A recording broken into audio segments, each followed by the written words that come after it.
আজি মই গৌৰৱেৰে সৈতে ক'ব পাৰো যে অসমত চৰকাৰী চাকৰি যিমান নিকা পদ্ধতিত দিয়া হয় ভাৰতৰ আন ৰাজ্যতো যে ইমান নিকা পদ্ধতি আছে মই তাক ডাঠি ক'ব নোৱাৰো।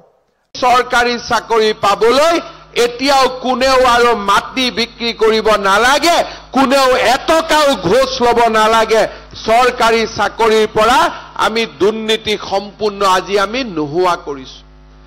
আগতে চৰকাৰী চাকৰি পাবৰ বাবে মাটি বাৰী বিক্ৰী কৰিব লাগিছিলে আৰু লাখ লাখ কোটি কোটি টকা ঘোষ দিব লাগিছিল। আজি অসমত চৰকাৰী চাকৰিৰ ক্ষেত্ৰত দালালৰ বজাৰ আমি সদায়ৰ কাৰণে আমি সমাপ্ত কৰিলো। এতিয়া দালালক টকা দি আৰু চৰকাৰী চাকৰি নাপায়। আজি মই গৌৰৱেৰে সৈতে ক'ব পাৰো যে অসমত চৰকাৰী চাকৰি যিমান নিকা পদ্ধতিত দিয়া হয় ভাৰতৰ আন ৰাজ্যতো যে ইমান নিকা পদ্ধতি আছে মই তাক ডাঠি ক'ব নোৱাৰো।